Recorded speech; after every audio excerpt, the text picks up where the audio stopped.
Hello listeners, welcome to episode 36. We had been talking about picnics. As little primary school children, we had day picnics. When we got older, we were allowed to have overnight class picnics. Also, as part of Scouts and Guides or civil services, we were required to have overnight camps and treks. When Ruby was in 8th grade, her class went for an overnight trip to Goa. Months in advance, students get excited about such trips. These are remembered for years to come. But my parents did not allow Ruby to go to Goa with her class. They said they would take her to a Goa trip later. This reminds me of when my Nanaji, grandpa, did not allow my mom to go for her 10th standard exams because that meant living elsewhere overnight. I don't know what parents think will happen at night. I understand the anxiety for the safety of one's child, especially a girl. Be it day or night, there is always a chance, maybe a very slim one, of something unfortunate happening to a person. So should we all stay indoors and never come out of our house? Indians seem to have forgotten that before the Mughals and British invaded our country, it was a relatively safe place for women. Women were not kept hidden inside houses earlier, nor did they have to dress modestly. But that is another topic for a different discussion. I always felt bad for Ruby that she had to miss her class trip. We did go to Goa as a family later, but there is a world of difference in seeing a place with your family and seeing it with your classmates. Our school was part of the Duke of Edinburgh Camps program. For reasons best known to the teachers, one such camp was conducted right at school. We were judged by the teachers on many different criteria, one of them being cooking. Our team decided to cook upma. I was the youngest kid and simply followed instructions. I assumed the older kids knew what they were doing. The upma did not turn out the way it was expected to, and the older girl in charge fretted about it. It was a sticky, gooey mess. When it was time to serve the food to the teachers so they could judge our skills, I joked that our recipe was a new experiment, an innovation. I told the sir, this is a new dish. The teacher was not amused and grimaced at the upma, not relishing the idea of having to taste it. Another time that we camped at school itself was for the hands workshop. It was a creativity workshop where students of all ages from all around the country were participating from different schools. So the hand workshop was about all the creativity and crafts that you could do with your hands. Sleeping overnight at the school along with friends, talking into the night with our friends was an exciting prospect. The air was full of creativity and we were free to participate in any of the dozens of workshops that were going on simultaneously around the school.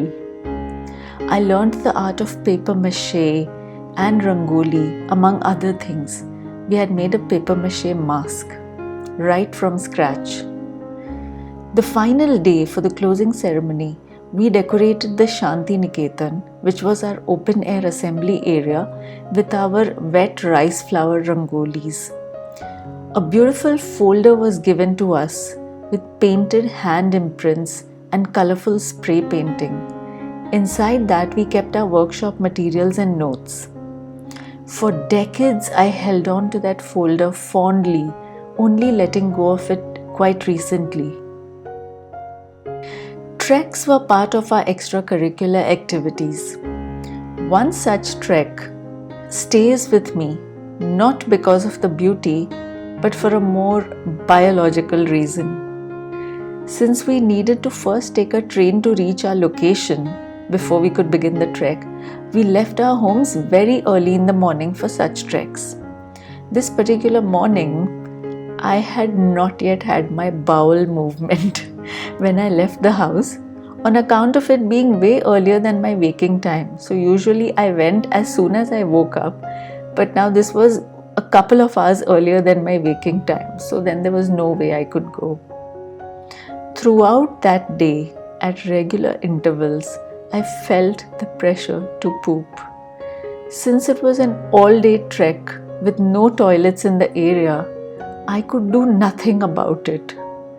To make matters worse, it was an overnight trek, so that meant no relief even the next day.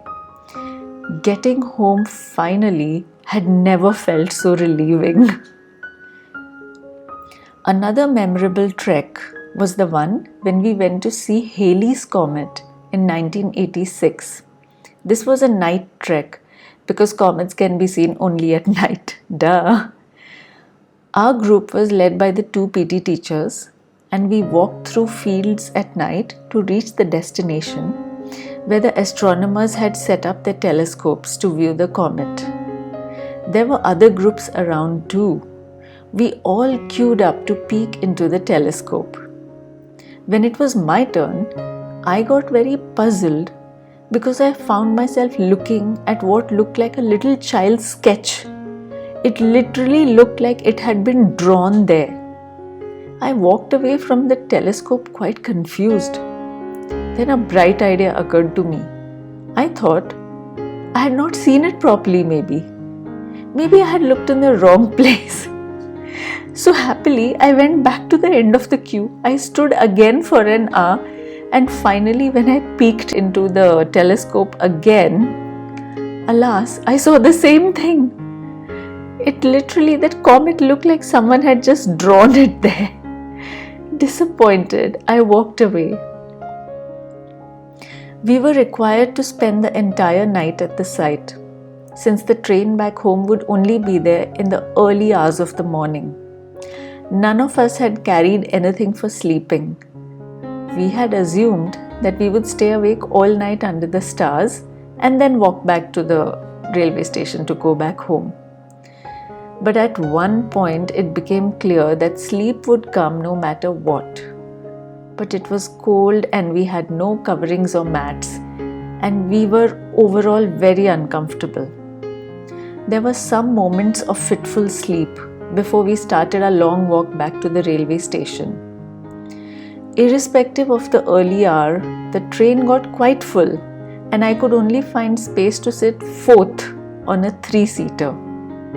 What this meant was, if you ever sat in a Bombay train, a Bombay-bound local train, it meant that the seat allowed only for 3 passengers, but if those 3 squeezed really close, a 4th person could get part of their butt on that seat. This was a dangerous predicament to be in for someone as sleep deprived as I was. After managing to stay awake for a while, my body probably grabbed a micro nap. In that moment, my body relaxed, went limp, and I fell off that seat and I went hurtling off the seat towards the open door of the compartment. Startled, my teacher offered me his seat, which was a very comfortable one, and away from the open train door. Logically, I should have accepted it, but I kept declining even after he tried to persuade me. To an observer, this behavior would seem curious and bizarre. But this behavior was a reflection of my upbringing, and more importantly, my interpretation of it. Upbringing, in terms of what our parents and teachers teach us, always interacts with our personality to make us who we are and to make our reactions what they are. For me, I believed that I simply could not accept a seat from my teacher because he was an elder and a teacher.